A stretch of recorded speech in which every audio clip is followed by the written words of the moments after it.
সংবাদ দুপুরে স্বাগত সবাইকে। বিরতিহীন এই আয়োজনে আপনাদের সাথে থাকছি জাহিদুল বাশার। শুরুতেই শিরোনামগুলো জানিয়ে রাখব। রাজধানীতে সরকারি ৩,৫০০ ভবন ঝুঁকিপূর্ণ, ভেঙে ফেলার কাজ দ্রুত শুরু হচ্ছে, দাবি রাজুক চেয়ারম্যানের।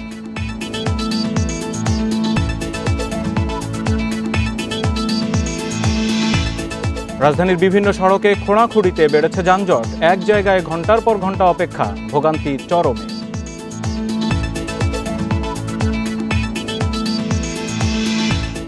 ময়মনসিংহ সহ ১৩ জেলায় ৭৯ জনের মৃত্যু, এর মধ্যে করোনায় ৫১ আর উপসর্গ নিয়ে মারা গেছেন ২৮ জন।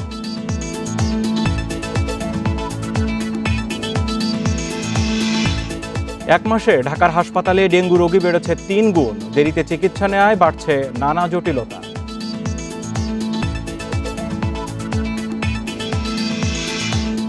এবং বরিশাল সদর ইউনোর বিরুদ্ধে আদালতে ২ মামলার আবেদন, বাসভবনে হামলায় ২১ আওয়ামী লীগ নেতাকর্মীর জামিন নাকচ।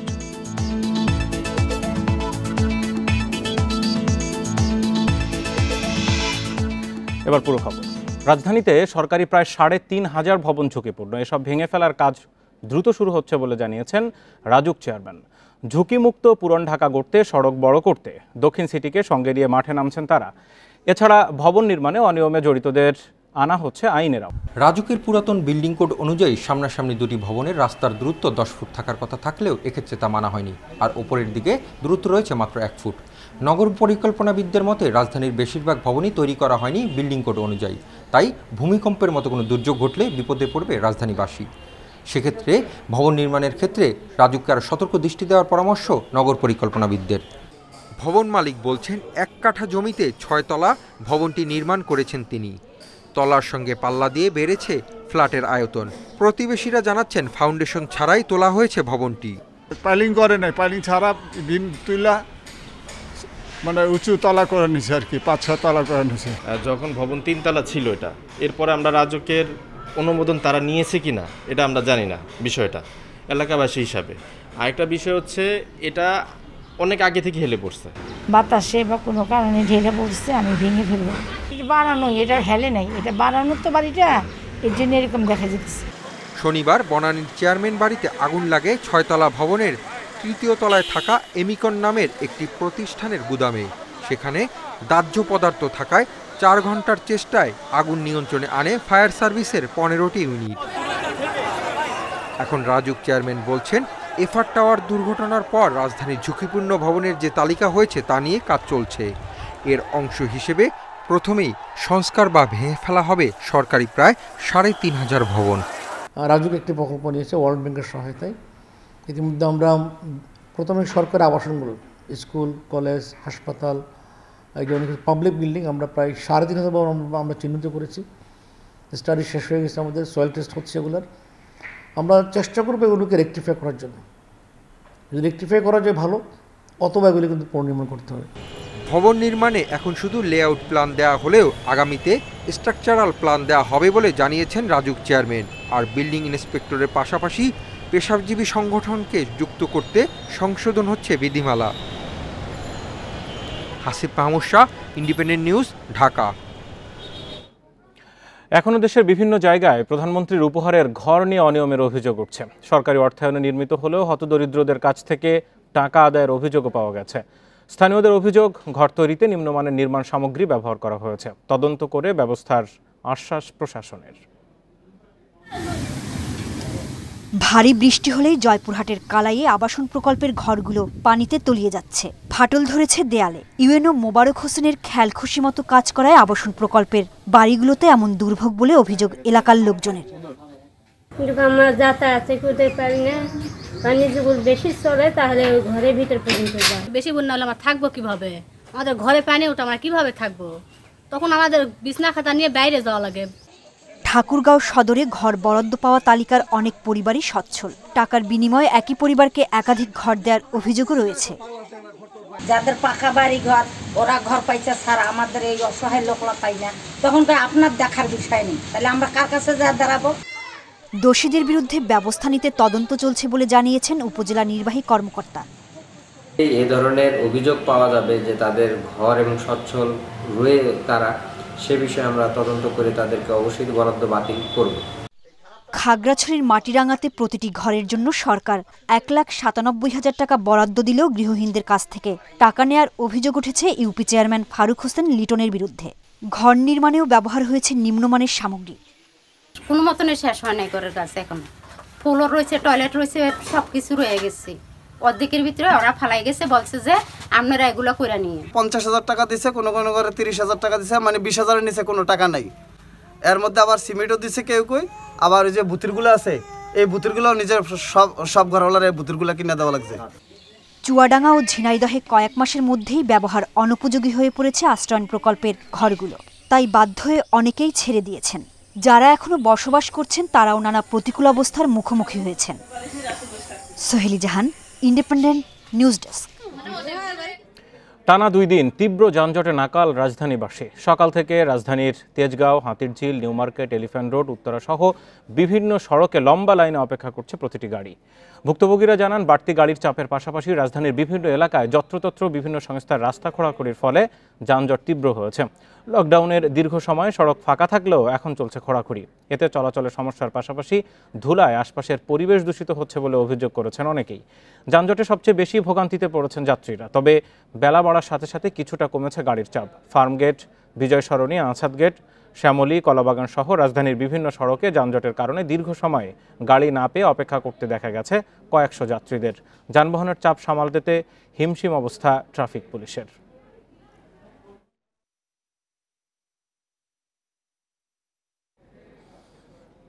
যানজট পরিস্থিতির এই মুহূর্তের খবর কি জানবো সহকর্মী খালেদ রায়হান রয়েছেন গুলশানে। রায়হান, সকাল থেকে রাজধানীর বিভিন্ন এলাকা ঘুরেছেন এবং প্রত্যেকটা জায়গায় যানজটের দেখা পেয়েছেন, যেমনটি আপনি খবর পাঠিয়েছেন আমাদেরকে। একটু জানতে চাই এই মুহূর্তে গুলশান এলাকার কি অবস্থা, মহাখালী এবং গুলশানের যেই বাড্ডা লিং রোড রয়েছে, ওপাশে বিমানবন্দর সড়ক রয়েছে, সব জায়গার পরিস্থিতি একটু জানাবেন।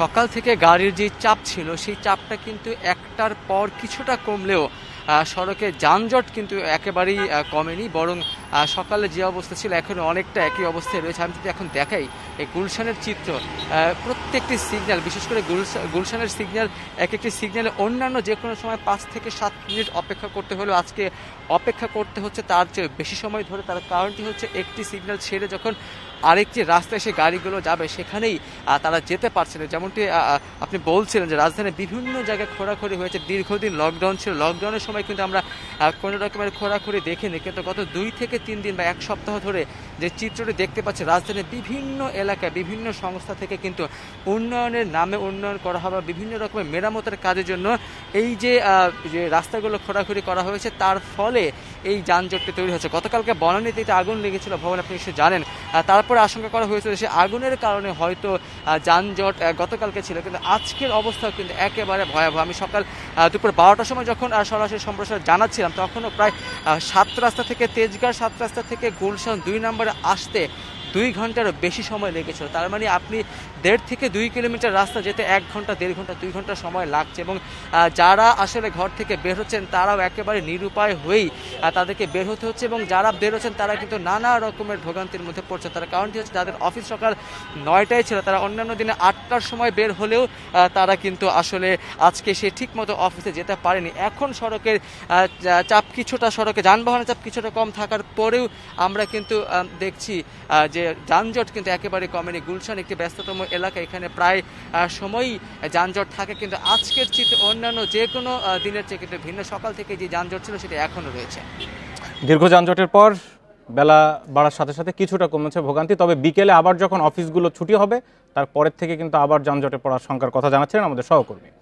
গত 24 ঘন্টায় ময়মনসিংহ, রাজশাহী সহ 13 জেলার হাসপাতালে করোনা ইউনিটে 79 জনের মৃত্যু হয়েছে। এর মধ্যে করোনায় 51 জন এবং উপসর্গ নিয়ে 28 জন মারা গেছেন। চিকিৎসকরা জানিয়েছেন দেশের বিভিন্ন জেলায় সংক্রমণ এখন কিছুটা নিম্নমুখী। ময়মনসিংহে বেশ কয়েকদিন ধরেই কমেছে করোনায় মৃত্যুর সংখ্যা। রবিবার উপসর্গ নিয়ে 10 জন সহ হাসপাতালের করোনা ডেডিকেটেড ইউনিটে মারা গেছে মোট 13 জন। রাজশাহী মেডিকেলে করোনা হাসপাতালে মৃত্যু হয়েছে 12 জনের। এদের মধ্যে করোনায় মারা গেছেন 8 জন আর উপসর্গ নিয়ে 4 জন। এদিকে চট্টগ্রামে করোনায় 8 জনের প্রাণহানি হয়েছে। মৃত্যুর ঝুঁকি এড়াতে করোনার সুস্পষ্ট লক্ষণ ও শ্বাসকষ্ট দেখা দিলেই হাসপাতালে আসার পরামর্শ দিচ্ছেন চিকিৎসকরা। গ্রাম অঞ্চল থেকে রোগীরা যারা আসছে তাদের ভিতরে মৃত্যু হওয়ার বেশি, এটা একটাই কারণ, তারা যথাসময়ে চিকিৎসার সুযোগ নেন না এবং রোগীগুলা যখন খারাপ হয়ে যায় তখন হাসপাতালমুখী হয়। রংপুরে করোনায় 2 জন ও উপসর্গ নিয়ে আরও 3 জনের মৃত্যু হয়েছে। করোনার বিধিনিষেধ, ভ্যাকসিনেশন ও সচেতনতামূলক কার্যক্রমের সাফল্যে মৃত্যু কমেছে বলছেন স্বাস্থ্য কর্মকর্তারা। সরকার ঘোষিত যেসব স্বাস্থ্যবিধি নির্দেশনা আছে সেই সব মেনে চলতে হবে, তাহলে আমরা এই করোনার সংক্রমণের হারটা আরও কমাতে পারবো বলে আশা করছি। করোনায় আক্রান্ত হয়ে সিলেটে 10 জন মারা গেছেন। ভ্যাকসিন কার্যক্রমকে আরও জোরদার করা গেলে করোনায় মৃত্যু অনেকটাই কমে আসবে বলছেন চিকিৎসকরা। বেড অকুপেন্সি রেট যেটা, এটা অনেক কমেছে। আগে যেখানে 100-102 জন রোগী এরকম আমাদের ছিল, এখন 70-75 জন টোটাল পেশেন্ট। বরিশালে কমেছে মৃত্যু। করোনা ইউনিটে রবিবার মারা গেছে 4 জন। এছাড়া গত 24 ঘন্টায় করোনা আক্রান্ত ও উপসর্গ নিয়ে বগুড়ায় 6 জন, কুষ্টিয়ায় 6 জন, যশোরে 6 জন, চুয়াডাঙ্গায় 3 জন ও চাঁদপুরে 2 জনের মৃত্যু হয়েছে। এদিকে সারা দেশেই চলছে করোনার টিকাদান। কেন্দ্রগুলোতে বেড়েছে ভিড়। চট্টগ্রামের টিকা গ্রহীতাদের সুবিধার্থে কেন্দ্রগুলোতে আলাদা আলাদা ভবনে ভিন্ন ভিন্ন টিকা দেওয়ার ব্যবস্থা করা হয়েছে। Shamima Rahman, Independent news. টিকা পেতে ভোগান্তি কমেছে বঙ্গবন্ধু শেখ মুজিব মেডিকেল বিশ্ববিদ্যালয় সহ রাজধানীর বিভিন্ন টিকা কেন্দ্রে। নেই দীর্ঘ লাইন বা কোনো হুড়োহুড়ি। SMS দেখিয়ে টিকা প্রত্যাশীরা টিকা পাচ্ছেন স্বাচ্ছন্দ্যে। বিএসএমএমইউ টিকা কেন্দ্রের জন্য দেওয়া হচ্ছে মডার্না, অক্সফোর্ড, অ্যাস্ট্রাজেনেকার 2য় ডোজ আর সিনোফার্মের 1ম ডোজ। তবে মডার্নার টিকা কম থাকায় বন্ধ রয়েছে 1ম ডোজের টিকা দেওয়া।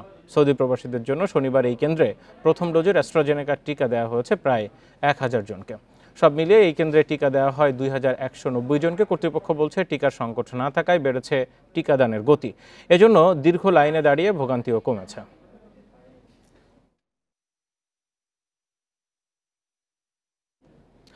দেশেই সব ধরনের টিকা তৈরি করতে চায় সরকার। সে লক্ষ্যে গোপালগঞ্জে হচ্ছে উন্নত মানের গবেষণাগার ও টিকা তৈরির কারখানা। সরকারি ওষুধ প্রস্তুতকারী প্রতিষ্ঠান এসেনশিয়াল ড্রাগ জানালো, করোনার টিকা বোতলজাত করা হবে 1 বছরের মধ্যে, আর 3 বছরের মধ্যে প্রস্তুত হবে টিকার পুরো plant. Essential drugs company limited EDCL 123 ধরনের ওষুধ উৎপাদন করে। এবার শুরু হচ্ছে টিকা তৈরি। কারখানা গোপালগঞ্জে। এখানে বিদেশ থেকে টিকা এনে বোতলজাত শুরু হবে 1 বছরের মধ্যেই। আর পাশেই হচ্ছে স্থায়ী টিকা উৎপাদন কারখানা। অধিগ্রহণ করা হয়েছে 24 বিঘা জমি। লক্ষ্য 3 বছরের মধ্যেই করোনা টিকা তৈরি করা। এরই মধ্যে গঠন করা হয়েছে 2টি বিশেষজ্ঞ কমিটি। টিকা তৈরিতে EDCL এর সঙ্গে কাজ শুরু করেছে বিশ্বের বিভিন্ন দেশে কর্মরত বাংলাদেশি বিজ্ঞানীরা। কোনো বিদেশি কোনো বড় কোম্পানির সাথে কোলাবোরেশনে যে আমরা একটা প্রকল্প বা একটা প্ল্যান করে তুলব, সেখানে আমাদের সায়েন্টিফিক রিসার্চ ল্যাবরেটরি থাকবে, আমাদের অন্যান্য অবকাঠামো থাকবে, যেখানে দেশি বিদেশি সায়েন্টিস্টরা কাজ করবে। বিভিন্ন রোগ প্রতিরোধে দেশে এখন 9টি টিকা দেয়া হয়। EDCL বলছে সরকারিভাবেই এখন তৈরি হবে সব ধরনের টিকা। কাজ করবেন দেশি বিদেশি বিজ্ঞানীরা। আমরা সেখানে অন্যান্য যত ভ্যাকসিন বাংলাদেশে তৈরি করার প্রয়োজন সেগুলিও করব, এবং ভবিষ্যতে যদি কোনো ভ্যাকসিন তৈরি করার প্রয়োজন হয় সেখানে আমরা করতে পারব। এটাই ভীষণ যে আমরা আধুনিক বিশ্বে আধুনিক ব্যবস্থা করে তুলতে চাই, যাতে মানুষের দ্বারে দ্বারে আমাদের ঘুরতে না হয়। টিকা কারখানা করতে বিদেশি প্রতিষ্ঠানের সহায়তা নিচ্ছে বাংলাদেশ। Hasan Misbah, Independent News, Dhaka. রাজধানীর দক্ষিণখানে ক্লিনিকে টাকার বিনিময়ে করোনার টিকা দেওয়ার ঘটনায় অধিদপ্তরের কেউ জড়িত থাকলে ব্যবস্থা নেওয়া হবে বলে জানিয়েছেন স্বাস্থ্য অধিদপ্তরের মহাপরিচালক ABM খুরশিদ আলম। এই ব্যাপারে তদন্ত হচ্ছে, দোষীদের কাউকেই ছাড় দেওয়া হবে না বলেও জানান তিনি। রাজধানীর কয়েকটি হাসপাতালের চিকিৎসা ব্যবস্থা পরিদর্শনে এসে তিনি এসব কথা জানান। করোনার টিকার জন্য SMS পেতে 1 থেকে 1.5 মাস সময় লাগলেও লোকবল ঘাটতি সহ নানা কারণে এখনই এ সংকট কাটানো সম্ভব হবে না বলে জানান স্বাস্থ্য অধিদপ্তরের অতিরিক্ত মহাপরিচালক। যে পরিমাণে আমরা টিকা দেই প্রতিদিন, সেই তুলনায় রেজিস্ট্রেশনের সংখ্যা বেশি। সুতরাং পর্যায়ক্রমে যারা আগে রেজিস্ট্রেশন করেছে এবং যারা অগ্রাধিকার তালিকায় আছে তাদেরকে SMS আগে পাঠানো হয়, পর্যায়ক্রমে যে যখন রেজিস্ট্রেশন করেছে সেভাবে তারা টিকা পাবে। সবাইকে অনুরোধ করব এখানে অপেক্ষা করার জন্য। করোনায় শনাক্তের হার তুলনামূলক কমলেও এখনই স্বস্তির কিছু নেই বলে জানান স্বাস্থ্যের এই কর্মকর্তা। তিনি বলেন, করোনার পাশাপাশি অন্য রোগের চিকিৎসাতেও সমানভাবে গুরুত্ব দেওয়া হচ্ছে। কোভিডের সংক্রমণ কমছে, কিন্তু একেবারে চলে যায়নি, কারণ সংক্রমণের মাত্রা এখনও 16% বেশি আছে। সুতরাং প্রস্তুতির জায়গাগুলো থেকে আমরা সরে যাচ্ছি না। পাশাপাশি আমরা সবসময় কিন্তু নন কোভিড রোগীদেরকেও সমান গুরুত্ব দিয়েছি, সেই জন্য সমস্ত হাসপাতালে কিন্তু সেই সেবাগুলো ছিল। উত্তরার দক্ষিণখান এলাকার ক্লিনিকের মডার্না টিকা দেওয়ার বিষয়ে স্বাস্থ্য অধিদপ্তরের মহাপরিচালক বলেন, জড়িতদের সবাইকেই আইনের আওতায় আনা হবে। এটা তো তদন্ত হচ্ছে, তদন্তাধীন আছে। আমাদের দিক থেকে যে তদন্ত কমিটি হয়েছে সেটাতে আমরা দেখতে চাই যে আমাদের অধিদপ্তর বা আমাদের যারা টিকা দিয়েছিল ওখানে তাদের সাথে কোনো সম্পৃক্ততা আছে কিনা, সেটা যদি সত্যি সত্যি পাওয়া যায় তাহলে পরে অবশ্যই তাদের বিরুদ্ধে আইন অনুযায়ী ব্যবস্থা নেওয়া। স্বাস্থ্য অধিদপ্তরের কর্মকর্তারা আগারগাঁওয়ের নিউরোসায়েন্সেস হাসপাতাল, চক্ষুবিজ্ঞান ইনস্টিটিউট সহ কয়েকটি হাসপাতাল পরিদর্শন শেষে চিকিৎসা ব্যবস্থা নিয়ে সন্তুষ্টির কথা জানান। এই পরিদর্শন নিয়মিত চলবে বলেও জানান তারা। এখানে স্ট্রোকের যে ম্যানেজমেন্ট হয়। Buddhadeb Kundu, Independent News, Dhaka. এটা একদম নিশ্চিত। এক মাসে রাজধানীর হাসপাতালগুলোতে ডেঙ্গু রোগী বেড়েছে 2.5 থেকে 3 গুণ। বিশেষজ্ঞরা বলছেন, দেরি করে চিকিৎসা নিতে আসায় বেশিরভাগ রোগীর জটিলতা তৈরি হচ্ছে। চিকিৎসকের পরামর্শ ছাড়া কোনো ডেঙ্গু রোগীকে ব্যথানাশক ও অ্যান্টিবায়োটিক না সেবন করার অনুরোধ তাদের। ঢাকার হাসপাতালগুলোতে প্রতিদিনই বাড়ছে ডেঙ্গু রোগী। রোগী ভর্তিতে হচ্ছে নতুন রেকর্ড।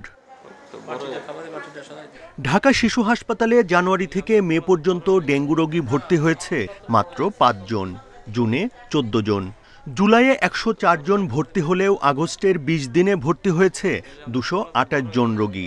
এবছর চিকিৎসা নিয়েছে 356 ডেঙ্গু রোগী, যার মধ্যে মারা গেছে 6 জন। জটিলতা এড়াতে ডেঙ্গুর উপসর্গ দেখা দিলেই চিকিৎসকের শরণাপন্ন হওয়ার পরামর্শ। যখনই দেখা যাবে গায়ে ফুসকুড়ির মতো লাল লাল দানা আসছে, অথবা এই বাচ্চাটা বমি করছে, তার পেটে ব্যথা হয়েছে, অথবা বাচ্চাটা নেতিয়ে পড়েছে, এরকম আলামত থাকলেই বাচ্চাটাকে হাসপাতালে নিয়ে আসা উচিত।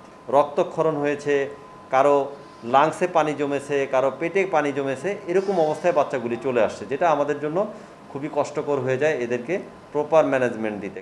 একই অবস্থা হলি ফ্যামিলি রেড ক্রিসেন্ট হাসপাতালেও। জুলাই মাসে এ হাসপাতালে ডেঙ্গু রোগী ভর্তি হয় 174 জন, আর এ মাসে ডেঙ্গুতে ভর্তি হয়েছে 304 জন। পরামর্শ ছাড়া ঔষধ সেবন না করার পরামর্শ দিয়েছেন চিকিৎসকরা। গত এক সপ্তাহে মাত্র 2-3 জন রোগী ছিল, বর্তমান আমাকে NS-তে আজকে 9-10 জন রোগী ভর্তি আছে। ডেঙ্গু যে প্যাটার্নটা হচ্ছে, যেটা হচ্ছে NS3 টাইপ যেটা হচ্ছে, বা আগেই ডেঙ্গু হয়েছিল, এখন ডেঙ্গু যদি হয় হেমোরেজ বা শকে চলে যায়।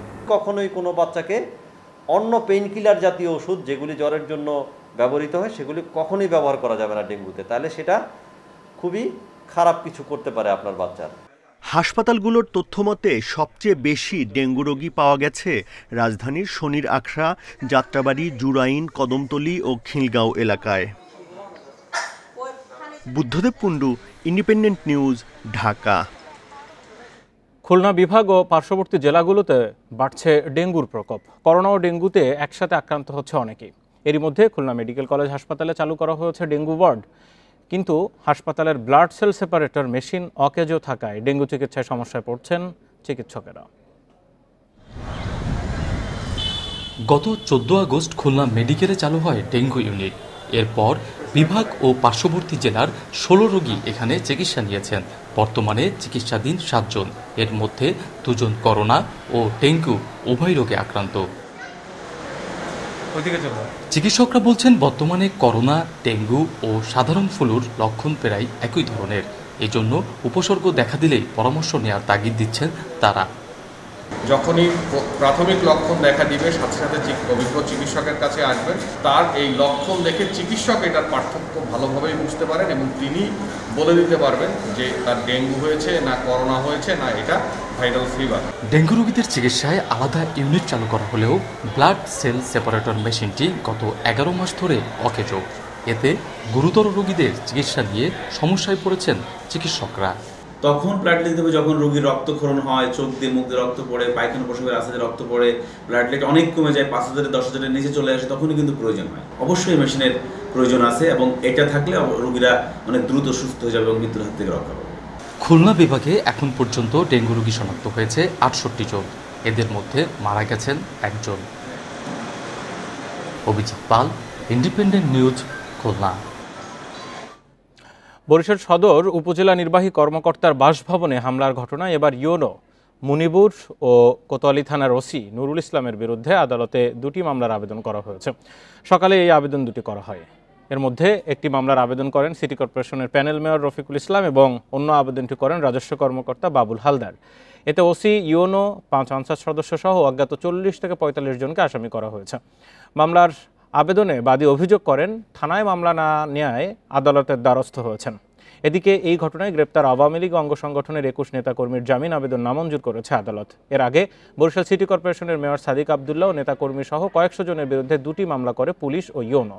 এবার পাল্টা ইউনো ওসির বিরুদ্ধে মামলার আবেদন করা হলো।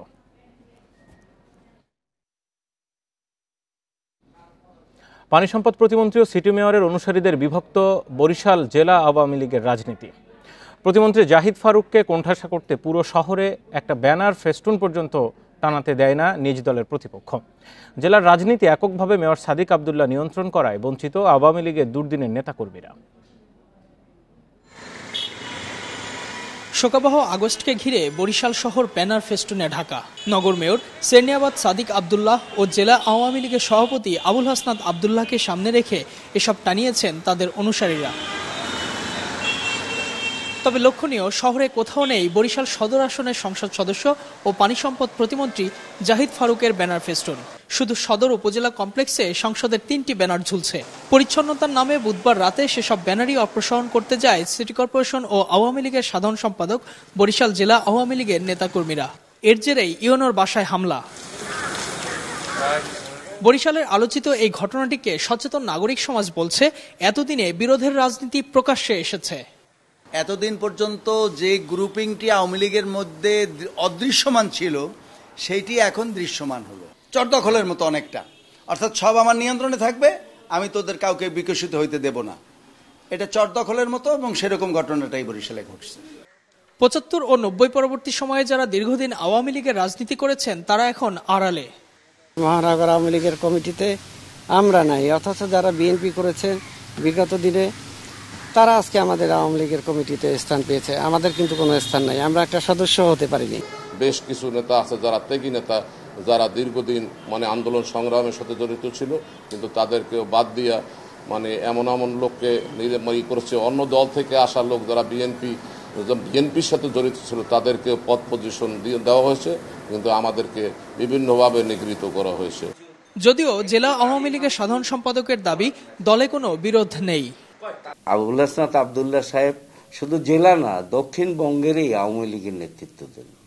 তো এখানে একটি নেতা তো একদিনে গড়ে ওঠে না, তার কর্মকাণ্ডের মাধ্যমে নেতা কর্মী জনগণের ভালোবাসায় নেতা হন। রাজনৈতিক বিরোধ নিয়ে কথা বলতে রাজি নন পানি সম্পদ প্রতিমন্ত্রী জাহিদ ফারুক ও mayor Sadiq Abdullah. Ejajur Rahman, Independent News, Barishal. আপনারা আছেন বিরতিহীন সংবাদ দুপুরে। সংবাদে আরো যা জানাবো। আগামী সপ্তাহে উড়াল পথে পরীক্ষামূলকভাবে চলবে মেট্রো রেল। উত্তরায় ডিপোয় সফল ট্রায়াল রান সম্পন্ন।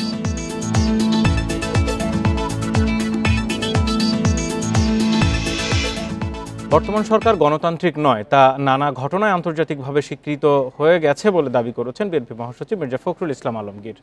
এই সরকারের পতনে গণ অভ্যুত্থানের কোনো বিকল্প নেই বলেও জানান তিনি। রোববার দুপুরে জাতীয় প্রেস ক্লাবে সাংবাদিক নেতা রুহুল আমিন গাজীর মুক্তির দাবিতে আয়োজিত নাগরিক সমাবেশে এসব কথা বলেন মির্জা ফখরুল।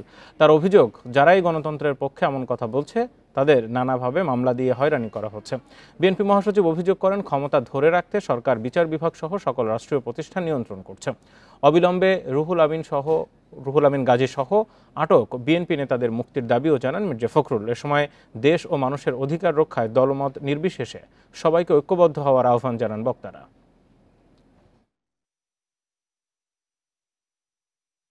অভ্যুত্থান, জনগণকে সঙ্গে নিয়ে উঠে আসা, এটা ছাড়া কোনো বিকল্প নেই।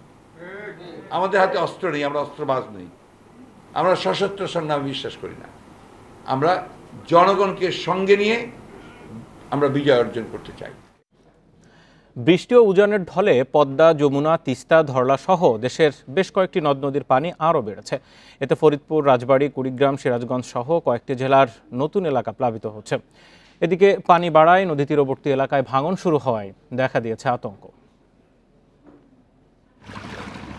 রাজবাড়ীর গোয়ালন্দ পয়েন্টে পদ্মার পানি ৬ সেন্টিমিটার বেড়ে ৪৭ সেন্টিমিটার উপর দিয়ে বইছে।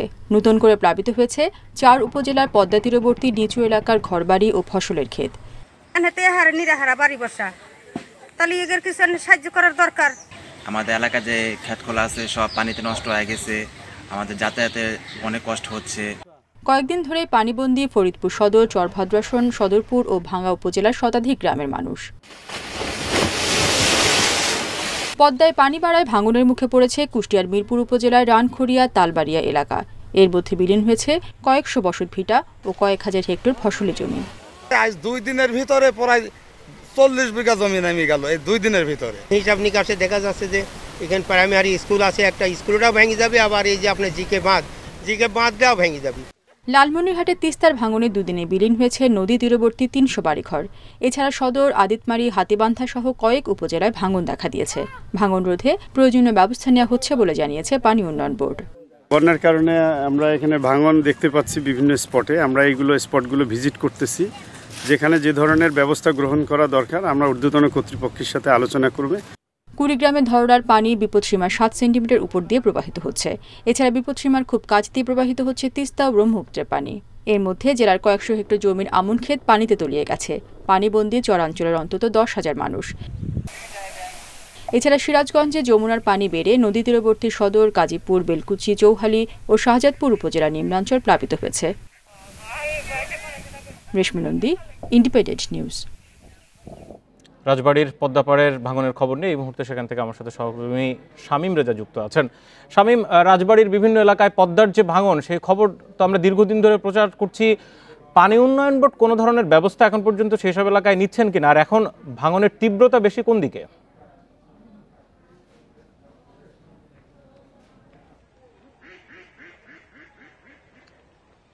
কিন্তু আমরা দেখতে পেয়েছি যে রাজবাড়ী সদর উপজেলার বেশ কয়েকটি পয়েন্টে পদ্মা নদীর ভাঙন দেখা দিয়েছিল। এই গেল 1 মাসে আমরা গোদারবাজার যে এলাকাটা রয়েছে মিজানপুর ইউনিয়নের, সেই এলাকার 8টি স্থানে কিন্তু পদ্মা নদীর প্রায় 400 মিটার এলাকা নদীগর্ভে বিলীন হয়ে গেছে। ভাঙন রোধের জন্য কিন্তু তাৎক্ষণিকভাবে পানি উন্নয়ন বোর্ড সেখানে জিও ব্যাগ ফেলে ভাঙন রোধের চেষ্টা করছে। এরপরেও কিন্তু নতুন নতুন এলাকায় ভাঙন দেখা দিয়েছে। আমরা গতকালকেও মিজানপুর ইউনিয়নের সিলিমপুর এলাকাতে গিয়েছিলাম, সেখানে কিন্তু শিক্ষা প্রতিষ্ঠান সহ বেশ কিছু বাড়িঘর হুমকির মুখে রয়েছে। এছাড়াও অনেক স্থানেই দেখতে পেয়েছি যে বেড়িবাঁধ এলাকার নিকটে কিন্তু ভাঙন সৃষ্টি হচ্ছে, যে কারণে কিন্তু এই পদ্মাপাড়ের যারা বাসিন্দারা রয়েছে তারা কিন্তু বেশ আতঙ্কের মধ্যে রয়েছে। কেননা এখন ভরা মৌসুম, পদ্মার পানি বৃদ্ধি পাচ্ছে। পদ্মার পানি বৃদ্ধির সাথে সাথে নদী ভাঙন দেখা দিয়েছে। আবার আরও আশঙ্কা করছেন যে আর কিছুদিন পরে যখন পদ্মা নদীর পানিটা কমে যাবে, সেই মুহূর্তে কিন্তু পদ্মার ভাঙনটা আরো তীব্র হবে। আর দেখতে পাচ্ছি বিভিন্ন এলাকায় পানি ঢুকে পড়েছে। একটু জানতে চাইবো, পদ্মার পানি বাড়ায় কোন কোন এলাকা এখন প্লাবিত, ভোগান্তি কতটা কি?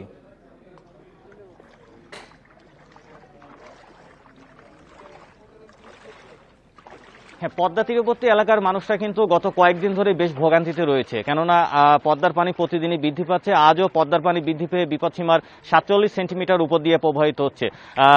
রাজবাড়ীর মোট 5টা উপজেলা রয়েছে। 5টা উপজেলা, 4টি উপজেলায় কিন্তু পদ্মা তীরবর্তী এলাকায়, যে কারণে আমরা বিভিন্ন উপজেলাতে খোঁজ নিয়েছি। পাংশা উপজেলা, কালুখালী, রাজবাড়ী সদর এবং গোয়ালন্দ উপজেলার বেশ কিছু নিচু এলাকায় পানি ঢুকেছে এবং সেখানে কিন্তু কয়েক হাজার মানুষের বাড়িঘরে পানি প্রবেশ করেছে। তারা কিন্তু বেশ দুর্ভোগের মধ্যে রয়েছে। এসব মানুষদের সঙ্গে কথা বলেছি, তারা যেটা বলছেন যে বাড়ির চারপাশে পানি থাকায় কিন্তু সাপ পোকার একটা উপদ্রব দেখা গেছে, যে কারণে তারা আতঙ্কে রয়েছে। এছাড়াও পথঘাট তলিয়ে তলিয়ে যাওয়ায় এই বন্যার পানির মধ্যেই তাদেরকে যাতায়াত করতে হচ্ছে। তো পানি যদি এভাবে অব্যাহত থাকে তাহলে কিন্তু বন্যার আশঙ্কা করছে। এছাড়াও আমরা দেখতে পেয়েছি যে বিভিন্ন সবজি ক্ষেত বা ধান ক্ষেত তলিয়ে গেছে। তবে এখন পর্যন্ত কত মানুষ পানিবন্দী রয়েছে এই জেলায় সেটার কিন্তু তথ্য আমরা জেলা প্রশাসনের কাছ থেকে পাইনি। আমি একটু আগে জেলা ত্রাণ ও দুর্যোগ কর্মকর্তার সঙ্গে কথা বলছিলাম, তিনি বলছেন যে এখন পর্যন্ত কোনো উপজেলা থেকে তাদের কাছে কোনো তথ্য দেননি যে কত মানুষ পানিবন্দী রয়েছে। রাজবাড়ী থেকে জানাচ্ছিলেন আমাদের সহকর্মী সেখানকার প্লাবিত অঞ্চলের খবর। এই মাসের শেষে প্রথমবারের মতো লাইনের ওপর দিয়ে পরীক্ষামূলকভাবে চলবে মেট্রো রেল। ইতিমধ্যে উত্তরার ডিপোতে সফল ট্রায়াল রান সম্পন্ন হয়েছে। এই ট্রায়াল সফল হলে পরের ধাপে যাত্রী সহ চলবে ট্রেন, জানিয়েছেন কর্তৃপক্ষ।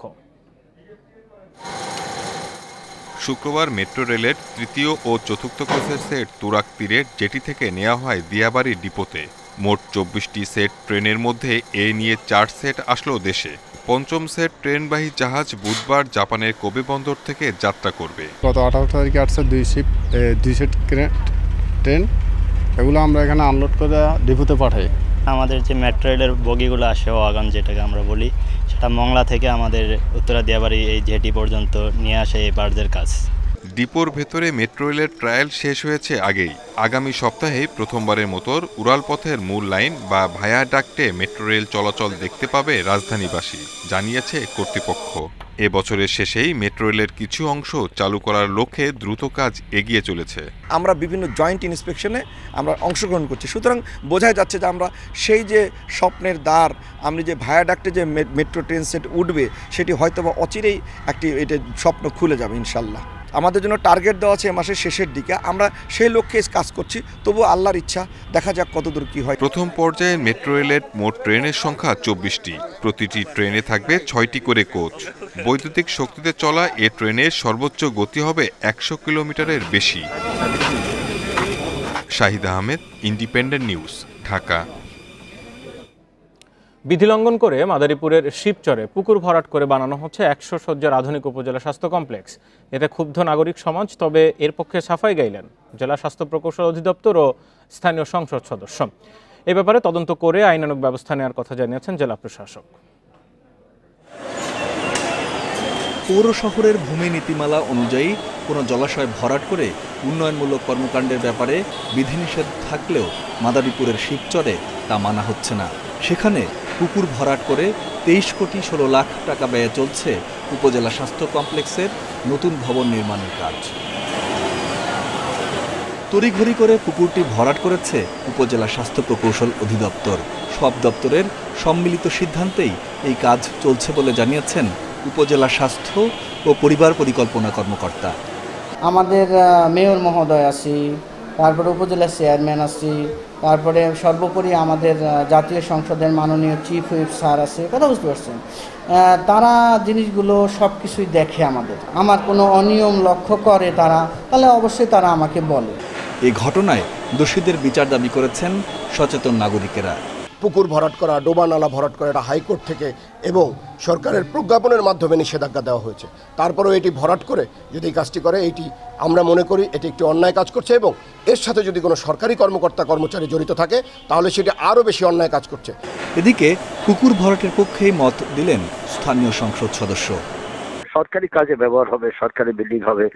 যখন করা হয়েছিল তখন সেটা হলো 29 বেড, এখন এইটা হচ্ছে 100 বেড, 50 তারপরে 100। আর বাইরের থেকে আসবে না, ওই জমির মধ্যেই তাদেরকে অ্যারেঞ্জমেন্ট করতে। করোনার সময় তো হসপিটাল চিকিৎসাটা গুরুত্বপূর্ণ। তবে বিষয়টি জানা নেই দাবি করে আইনগত পদক্ষেপ নেওয়ার আশ্বাস দিয়েছেন জেলা প্রশাসক। এটা যদি পৌরসভার ভিতরে থাকে তাহলে অবশ্যই এটা ভরাট করা যাবে না। এটা অবশ্যই এটা যথাযথ কর্তৃপক্ষকে জানাতে হবে, অনুমতি নিতে হবে। আর সরকারি পুকুর হলে তো সেটা অবশ্যই না। কাজেই এটা যদি ভরাট করে থাকে, কি উদ্দেশ্যে বা কিভাবে ভরাট করেছে, কোনো অনুমতি নিয়েছে কিনা বা কি, সেটা একটু আমাকে জানতে হবে। 1983 সালে প্রতিষ্ঠিত শিবচর উপজেলা স্বাস্থ্য কমপ্লেক্সের ভেতরের পুকুরটিতে প্রতি বছর সরকারিভাবে মাছের পোনা অবমুক্ত করা হতো। Independent news desk. বগুড়ায় জিয়াউর রহমান মেডিকেল কলেজ হাসপাতালে রোগীর স্বজনদের উপর হামলার অভিযোগ উঠেছে। শনিবার রাত ৯টার দিকে এই ঘটনা ঘটে। বুধবার অন্তঃসত্ত্বা স্ত্রী জয়নব বেগমকে হাসপাতালে ভর্তি করেন শাহজাহানপুরের নন্দগ্রামের আসলাম। তার অভিযোগ, রাতে স্ত্রীর রক্তক্ষরণ হলে বিষয়টি জানানোর পরও আমলে নেননি ইন্টার্ন চিকিৎসকেরা। এ নিয়ে কথা কাটির এক পর্যায়ে তাকে মারধর করা হয়। এ সময় তার ছোট ভাই স্ত্রী ছুটে গেলেও তারাও লাঞ্ছিত হন। তাদের রক্ষা করতে গিয়ে মেডিকেলের পুলিশ ফাঁড়ির এএসআই রাকিবুল ইসলাম সহ ৩ পুলিশও হামলার শিকার হন। তবে ইন্টার্ন চিকিৎসকদের হামলার অভিযোগ অস্বীকার করেছেন হাসপাতালের উপপরিচালক ডাক্তার আব্দুল ওয়াদুদ।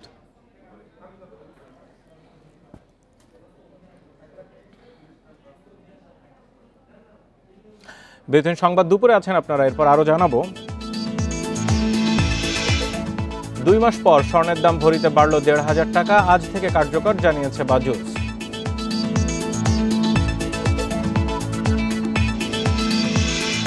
বিষখালী, বলেশ্বর ও পায়রা, বছরব্যাপী বরগুনার এই 3 নদীতে চলে জেলেদের মাছ শিকার। তবে সূক্ষ্ম ফাঁসের জাল ব্যবহার করে এক শ্রেণীর জেলে বছরের পর বছর ধরে নিধন করছে বিভিন্ন জাতের রেণুপোনা।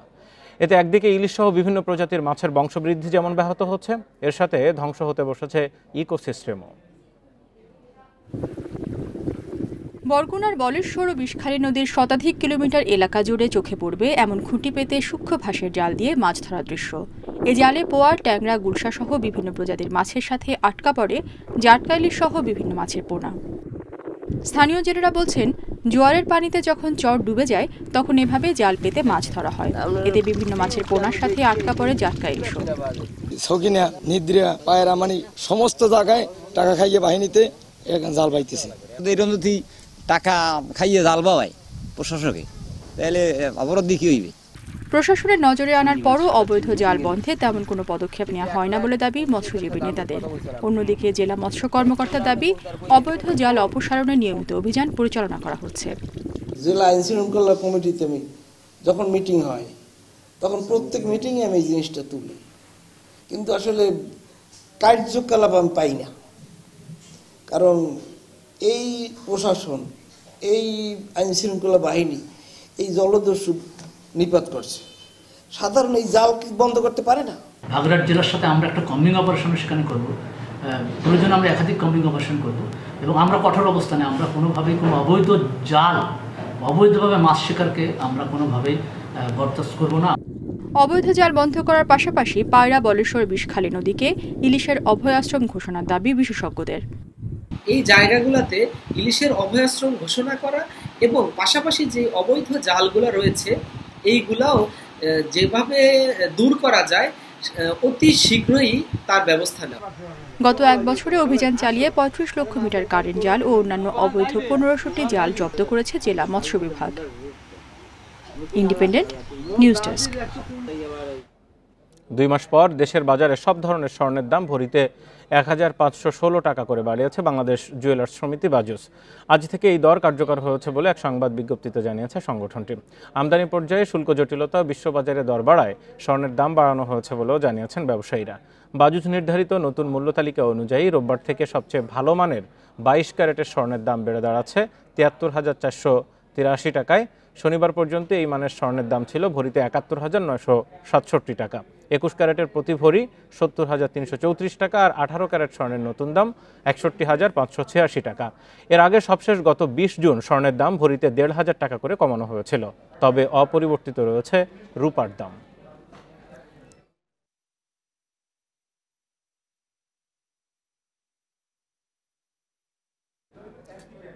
বিশ্বে করোনা একদিনে ৮,৫০০-এরও বেশি মানুষের মৃত্যু হয়েছে। নতুন করে শনাক্ত হয়েছে ৫,৬৩,০০০-এরও বেশি। এ নিয়ে বিশ্বে করোনায় মৃত্যুর সংখ্যা দাঁড়ালো ৪৪,৩৬,০০০, আর আক্রান্ত ২১,২০,০০,০০০-এরও বেশি। বিশ্বে একদিনে সবচেয়ে বেশি ৯০,০০০ রোগী শনাক্ত হয়েছে যুক্তরাষ্ট্রে। দেশটিতে নতুন করে প্রাণ গেছে ৫ শতাধিকের। এক সপ্তাহে যুক্তরাষ্ট্রে ১৯% বেড়েছে মৃত্যু, আর সংক্রমণ বেড়েছে ৩%।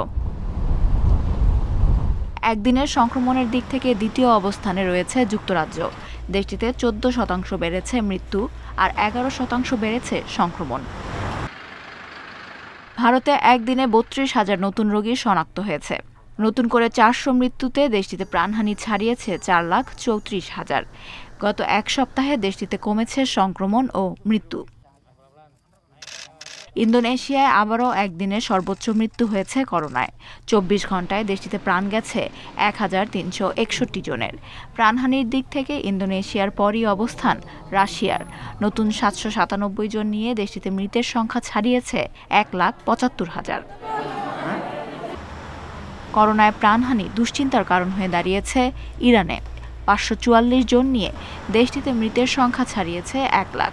এক সপ্তাহে 7% সংক্রমণ কমলেও 11% বেড়েছে করোনায় প্রাণহানি। জাপানে উদ্বেগজনক হারে বাড়ছে করোনায় আক্রান্ত ও মৃত্যু। গত 24 ঘন্টায় 25,877 জন নিয়ে আক্রান্ত ছাড়িয়েছে 12.5 লাখ। দেশটিতে মৃতের সংখ্যা 15,000-এর বেশি। এক সপ্তাহে জাপানে 41% বেড়েছে প্রাণহানি। সংক্রমণ কমেছে 34%। ফিলিপাইনে একদিনে আক্রান্তের সংখ্যা 16,694, যা দেশটিতে সংক্রমণ শুরুর পর দ্বিতীয় সর্বোচ্চ। নতুন করে প্রাণ গেছে 398 জনের। এই সংখ্যাও দ্বিতীয় সর্বোচ্চ। Lutfa Fauzia, independent news. নিরাপত্তা বিবেচনায় মার্কিন নাগরিকদের কাবুল আন্তর্জাতিক বিমানবন্দরে ভ্রমণ না করার নির্দেশ দিয়েছে যুক্তরাষ্ট্র। ইসলামিক স্টেট IS হামলা চালাতে পারে এমন তথ্যের ভিত্তিতে এই পদক্ষেপ। তালেবানরা কাবুলের নিয়ন্ত্রণ নেওয়ার সপ্তাহখানেক পেরিয়ে গেলেও উদ্বেগ অনিশ্চয়তায় সেখানকার বাসিন্দা ও বিদেশিরা। প্রতিদিনই কাবুল হামিদ কারজাই বিমানবন্দরে ভিড় করছেন অসংখ্য মানুষ। ব্রিটিশ গণমাধ্যম স্কাইয়ের ফুটেজে দেখা গেছে ভিড় সামলাতে কাজ করছেন ব্রিটিশ সেনাবাহিনী। নিরাপত্তা হুমকির কারণে শনিবার নিজেদের নাগরিকদের কাবুল বিমানবন্দর ভ্রমণ না করার নির্দেশ দিয়েছে যুক্তরাষ্ট্র। পরবর্তী নির্দেশনা না পাওয়া পর্যন্ত ওই এলাকা এড়িয়ে চলতে বলেছে মার্কিন দূতাবাস। উদ্বেগ জানিয়েছে জার্মানিও। মানুষের নিরাপত্তা আগে নিশ্চিত করা হবে। আমাদের নাগরিক, ন্যাটো সদস্যভুক্ত দেশের নাগরিক, সেনা সদস্য সহ যারা তাদের সহযোগিতা করেছে সবাইকে নিরাপদে সেখান থেকে বের করে আনা হবে। তবে এই অভিযান খুবই জটিল। যারা এই মিশনে কাজ করছেন তাদের সবাইকে ধন্যবাদ জানাই। এদিকে কাবুলের প্রত্যেক বাসিন্দা নিরাপত্তা নিশ্চিত করা হচ্ছে বলে জানাচ্ছেন তালেবান সদস্যরা।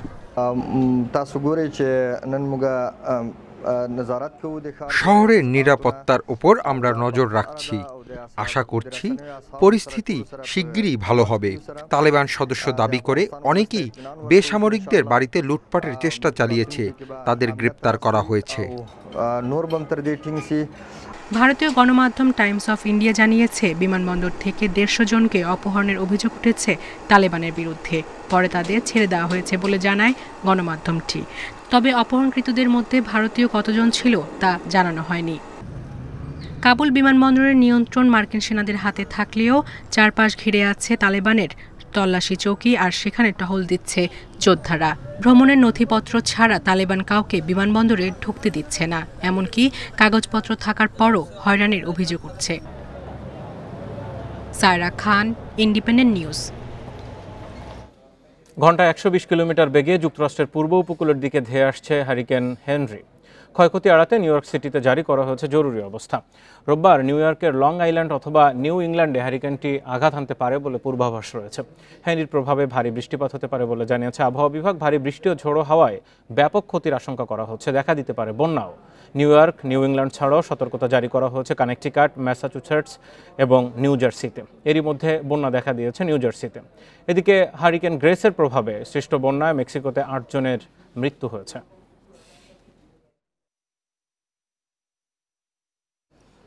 শিরোপা জিততে কিলিয়ান এমবাপ্পেকে দলে ফেরাতে চেয়েছিল রিয়াল মাদ্রিদ, তবে পিএসজির হয়ে তার বর্তমান পারফরম্যান্সে যা অনেকটাই ভাটা পড়েছে। ফরাসি ফরওয়ার্ডের সাথে সাইনিং অসম্ভব মনে করছে স্প্যানিশ ক্লাবটি। অন্যদিকে আর্লিং হল্যান্ডের এজেন্টের কমিশনও হতাশ করেছে লস ব্লাঙ্কোদের। গ্রীষ্মকালীন দলবদল প্রায় শেষ দিকে, তবে রিয়াল মাদ্রিদে এমবাপ্পের আশা নিয়ে গুঞ্জন চলছে। গুঞ্জনে বাড়তি মাত্রা দিয়েছিলেন টনি ক্রুস, কিন্তু সময় গড়ানোর সাথে সাথে এমবাপ্পেকে পাওয়ার আশা ছেড়ে দিতে হচ্ছে মাদ্রিদকে, কারণ চুক্তি শেষ হওয়ার আগে ফ্রেঞ্চম্যানকে ছাড়ছে না প্যারিসিয়ান ক্লাবটি। নতুন মৌসুমে রিয়ালকে পাড়ি দিতে হবে লম্বা পথ। তবে মৌসুমের শুরুটা হয়েছে ঠিকঠাক। ম্যানেজমেন্টের পরিকল্পনা প্রতিফলন দেখা যাচ্ছে মাঠে। বেনজেমা হ্যাজার্ড দলকে রাখছেন সঠিক পথে, তাই এমবাপ্পেকে ছাড়াই আনচেলত্তির কণ্ঠে আত্মবিশ্বাসের সুর। এমবাপ্পেকে নিয়ে এখনই ভাবছি না, কারণ এই স্কোয়াডই বেশ শক্তিশালী। এরা সব প্রতিযোগিতার জন্যই প্রস্তুত। অনেক তারকা রয়েছে যারা জ্বলে উঠলেই শিরোপা জেতা সম্ভব। এদিকে এমবাপ্পে দলে ফিরলে একই স্পটে খেলা 5 খেলোয়াড়ের ভবিষ্যৎ কি তা স্পষ্ট করেনি আনচেলত্তি। তবে ফ্রেঞ্চম্যানকে শেষ পর্যন্ত না পেলে হাল্যান্ডকে ব্যাকআপ হিসেবে ভাবছে গ্যালাক্টিকোরা। কিন্তু নরওয়েজিয়ান এজেন্টের বিশাল অঙ্কের কমিশন নিরুৎসাহিত করছে লস ব্লাঙ্কোদের। Rukhsana Afroz, Independent News. এদিকে মৌসুমে নিজেদের দ্বিতীয় ম্যাচে রাতে লেভান্তের মুখোমুখি হবে রিয়াল মাদ্রিদ। ভ্যালেন্সিয়ায় খেলা শুরু রাত 2টায়। আলাভেসের বিপক্ষে 4-1 গোলের বড় জয় দিয়ে লা লিগা শুরু করল রিয়াল মাদ্রিদ। দ্বিতীয় ম্যাচে জিতে 6 পয়েন্ট নিশ্চিত করতে চায় লস ব্লাঙ্কোরা। তবে আনচেলত্তির দলের ইনজুরির তালিকাটা বড় হয়েছে। টনি ক্রুজ, কারভাহালের সাথে যুক্ত হয়েছে মেন্ডি, সেবালোস ও লুকা মদ্রিচ। মার্সেলোরও কিছুটা শঙ্কা থাকায় লেফট ব্যাকে ভরসা ডেভিড আলাবা। অ্যাটাকিংয়ে গ্যারেথ বেলের সঙ্গে বেনজেমা ও হ্যাজার্ড। এদিকে প্রথম ম্যাচে ড্র করা লেভান্তের লক্ষ্য জয়ে ফেরা, যদিও শেষ 5 দেখায় মাত্র একবারই জয় পেয়েছে পাকো লোপেজের দল। লিগের আরেক ম্যাচে অ্যাটলেটিকো মাদ্রিদের চ্যালেঞ্জ নেবে এলচে। লা লিগা অ্যাথলেটিক বিলবাওয়ের সাথে 1-1 গোলে ড্র করেছে বার্সেলোনা। প্রতিপক্ষের মাঠে কাতালান ক্লাবের হয়ে প্রথম গোল পেয়েছেন মেমফিস ডিপেই। সান মামেসের ঘরের মাঠেও সুযোগ তৈরি করতে পারছিল না বিলবাও। খেলার 6 মিনিটে আক্রমণে গিয়েও ব্যর্থ হয় বার্সা। 10 মিনিটে ইনাকি উইলিয়ামস স্বাগতিকদের এগিয়ে নেওয়ার চেষ্টা করলেও বার্সা গোলরক্ষকের নৈপুণ্যে তা বিফলে যায়। 31 মিনিটে ইনজুরির কারণে জেরার্ড পিকে মাঠ ছাড়লে দলে যোগ দেন আরাহো। নেমেই জালে বল পাঠাতে সামর্থ্য হলেও ব্রাথওয়েটের ফাউলের কারণে তা বাতিল হয়। দ্বিতীয়ার্ধের 50 মিনিটে ইকের মুনিয়ানের কর্নার থেকে চমৎকার হেড জাল খুঁজে নেন বিলবাওয়ের মার্তিনেস। 75 মিনিটে মেমফিস ডিপের গোলে ফেরে সমতা। ড্র নিয়েই বাড়ি ফেরে মেসিবিহীন স্প্যানিশ জায়ান্ট বার্সেলোনা।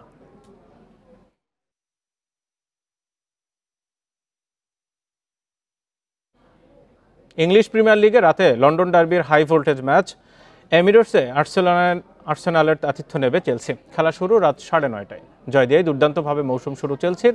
লাইন আপে থাকা লুকাকু ও এনগোলো কন্তে স্বাগতিকদের জন্য টুখেলের ট্রাম্প কার্ড। অ্যাটাকিং মিডফিল্ডে জ্বলে উঠতে পারেন কাই হাভার্টজ। তবে পুলিসিস্ট ও লফটাস চিকে করোনা পজিটিভ হওয়ায় ব্লুদের জন্য দুঃসংবাদ বয়ে এনেছে। একই কারণে আর্সেনাল মিস করবে অবামেয়াং আর লাকাজেতকে। গেলবার খারাপভাবে মৌসুম শেষ করা গানাররা এবারও ভালো শুরু পায়নি। দ্বিতীয় ম্যাচে লিগে ফেরার আশা আর্তেতার দলের। ভিসা ইস্যুতে যোগ দিতে পারবে না সদ্য যোগ দেয়া ওডিগার্ড। তবে দুই দলের শেষ 5 দেখায় 3 জয় এগিয়ে আর্সেনাল। অন্যদিকে সেরিয়ায় আজ উদিনেসের মুখোমুখি হবে ইউভেন্টাস। দাসিয়া অ্যারেনায় ম্যাচ শুরু রাত 10:30টায়। বাঘশাবকের জীবনে প্রথম 1 বছর সবচেয়ে ঝুঁকিপূর্ণ। প্রাণী গবেষক ও চিকিৎসকরা বলছেন মিরপুর জাতীয় চিড়িয়াখানায় জন্ম নেয়া 2 বাঘ শাবককে সংক্রমণ প্রতিষেধক দেওয়া নিশ্চিত করতে হবে। একই সাথে করোনা পরিস্থিতি স্বাভাবিক না হওয়া পর্যন্ত শাবকদের প্রদর্শনী খাঁচায় না রাখার পরামর্শ দিয়েছেন তারা। প্রায় 5 বছর পর মিরপুর জাতীয় চিড়িয়াখানায় জন্ম নিয়েছে এক জোড়া বেঙ্গল টাইগার। ভাই বোন দুর্জয় ও অবন্তিকার বয়স এখন 2.5 মাস। তাতে কি খাঁচার ভেতর মায়ের পায়ে পায়ে পায়চারি, খুনসুটি, এইভাবেই সময় কাটছে শাবক জোড়ার। চিড়িয়াখানায় বাঘ শাবক জন্মানো নতুন ঘটনা নয়। 2017 সালে গরাদে এক জোড়া নবজাতক এলেও তাদের বাঁচানো যায়নি। 6 মাস বয়সে রোগে আক্রান্ত হয়ে মারা যায়। তাই এবার সাবধান চিড়িয়াখানা কর্তৃপক্ষ। এবং মায়ের কাছ থেকে তো ভবিষ্যৎ জীবনে পথ চলার জন্য তারা অনেক কিছু শিখে। এটা ট্রেনার হচ্ছে মা। তো এই সময়টা আমরা মায়ের কাছে রাখবো। তবে এই সময়ের মধ্যেই আমরা আমাদের ভেটেরিনারি মেডিকেল বোর্ডকে আহ্বান করে আমরা এই সময় মানে বাচ্চাগুলোর ইমিউনাইজেশনের যে কাজটা, টিকা দেওয়ার যে কাজটা আছে, এটা আমরা খুব শীঘ্রই করব।